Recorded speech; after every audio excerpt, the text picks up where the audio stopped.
खासदार ओमराजे निंबाळकरांच्या गोवर्धनवाडीतील निवासस्थानी सध्या जय्यत तयारी सुरू आहे। ओमराजे आपल्या गावी दाखल होणार आहे। थोड्याच वेळात ते शिवसैनिक आणि पदाधिकारी तसंच गावकऱ्यांशी संवाद साधणार आहेत। आपण ही दृश्य बघतोय, धाराशिव मधल्या गोवर्धनवाडीची ही सगळी दृश्य आहेत। ओमराजे निंबाळकर थोड्याच वेळात या ठिकाणी पोहोचतायत आणि ते कार्यकर्त्यांशी चर्चा या ठिकाणी करतील। सभेच्या ठिकाणी आता जय्यत तयारी सुरू आहे। या संदर्भात अधिक माहिती देण्यासाठी आपल्या सोबत आहेत आमचे प्रतिनिधी बालाजी सुरवसे। बालाजी, आपण बघतो या ठिकाणी काय सध्या वातावरण आहे, कशा पद्धतीने तयारी सुरू आहे आणि किती समर्थक आणि किती कार्यकर्ते येण्याचा अंदाज आहे?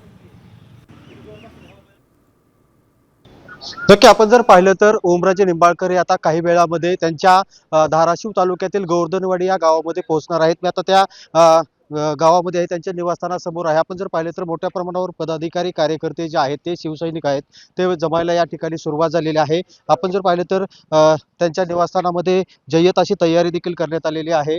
कार्यकर्ते जे येत आहेत त्यांना बसण्यासाठी खुर्चीची व्यवस्था असेल, पाण्याची व्यवस्था असेल, ते देखील या ठिकाणी जय्यत अशी तयारी केलेली आहे। ओमराजे निंबाळकर आज काय निर्णय घेणार याकडे देखील आता सर्व धाराशिवसह महाराष्ट्राचं लक्ष लागलेलं आहे। आपण जर पाहिले तर शिवसेना शिंदे गटामध्ये 6 खासदार जाणार असल्याची चर्चा आहे। मात्र केवळ हे ऑपरेशन टायगर जे आहे ते ओमराजे निंबाळकर यांच्यामुळे थांबल्याची माहिती जी आहे ती समोर आलेली आहे। एक दुसऱ्या बाजूला जर आपण पाहिलं तर या ठिकाणी जय्यत तयारी जी आहे ती करण्यात आलेली आहे। काही वेळामध्ये ओमराजे निंबाळकर आपला राजकीय निर्णय जो आहे तो जाहीर करणार आहेत। तत्पूर्वी त्यांच्या गोवर्धनवाडी येथील निवासस्थानी जी आहे ती मोठ्या प्रमाणावर ही तयारी केलेली आपण पाहू शकतो। हे जे आहे ते ओमराजे निंबाळकर यांचं निवासस्थान आहे आणि याच ठिकाणी ते आपली राजकीय भूमिका जाहीर करू शकतात।